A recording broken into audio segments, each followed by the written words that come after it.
'Tis I. Hey everyone, glad to see you back, glad to see you looking fresh, and today I wanted to talk about more Resident Evil movies. If you can believe it, there are 5 more of these things that I didn't talk about in my last video talking about Resident Evil movies. The difference is, these ones are all animated films. So they're all voice acted, they're all fully CG, and some of them are worse than the live action ones. Some of them may be a little bit better.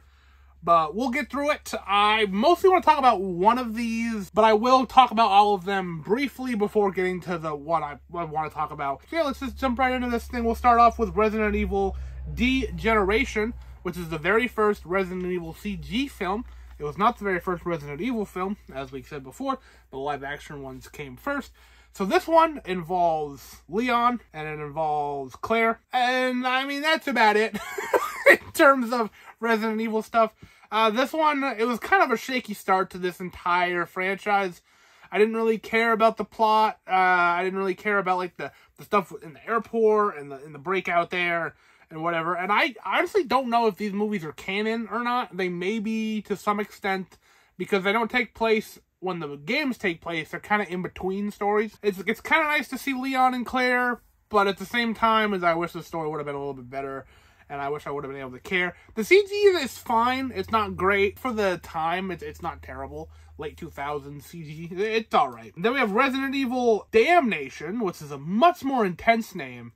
And this one we have Leon again, and we have Ada Wong. Now, I really like Leon and Ada. I love their relationship, and I love how they bounce off each other. This one has Matt Mercer as Leon, and Matt Mercer is amazing. I love him and pretty much everything he does. So he's a breath of fresh air. For this, Ada didn't love in this. I don't know, Ada felt weird. It didn't really feel like Ada to me. I don't know, Ada's supposed to feel more mysterious and like you don't know what's going on behind the scenes, but you know she kind of cares for Leon. That's how I've always kind of taken her. And I don't know, I didn't get that in this movie, but again, it's nice to see them too, but when they don't really feel like themselves, what can you get? And then after that, there's Resident Evil Vendetta, which again, all these have Leon, which is kind of fun. Because Leon's my favorite Resident Evil protagonist. But we have Leon and we have Chris. And they're basically acting like a married couple the whole time. So that's kind of fun. The monster fights in this one, the motorcycle fights, the action really has pretty much what saved the 3 movies. So they're not absolute bore fests. This one, the action really carries it. This one is the best one so far. They get marginally better as they go. And this one really takes the action and ramps it up a good amount. So I had a good amount of fun with this one. And then Resident Evil Infinite Darkness, which isn't a movie technically. I don't think. It was split into 4 parts when I watched it on Netflix. So I don't know if that's how it's always presented. I don't know if there's a cut of this where it's just one straight shot. I don't really know because I didn't really like this. So I didn't really care to delve much further into it. Like how I just said, the action has been the best part about these. So when you take the action and you pretty much rip it out, you're left with a subpar, not so interesting zombie story with characters I love. But again, they don't really feel like him because they got rid of Matt as Leon. And sure, Claire is in this, but it doesn't really work all that well. I was pretty bored watching this. And again, it didn't need to be split up into 4 parts. Because the runtime of this isn't much longer or shorter than any of the other movies. It's right around the same length. So I don't understand why they felt the need to have to make it 4 episodes as opposed to 1 movie. But whatever, I don't get to make these kinds of decisions. But that brings us to Resident Evil Death Island. The one I wanted to really delve into here.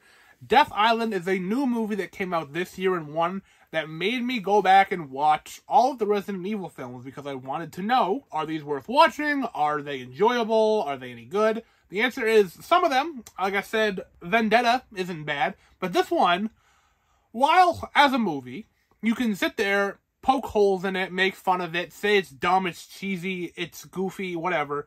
I had a ball watching this movie. I'm not even the biggest Resident Evil fan. Like, I really enjoyed the remake trilogy so far. And I've played some of the older ones.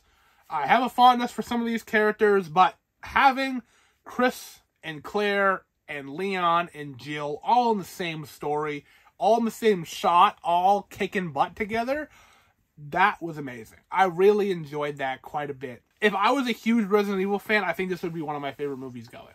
it's just an absolute blast watching these characters that I know people love having fun together. Even though it's a scary situation, like the zombies are out again, it's a Resident Evil plot. So you know everything's gonna be okay in the end. Not for everybody else, but for our main characters, it's probably gonna be okay in the end. So it takes place on Alcatraz Island, and for some reason, people are just turning without being bitten.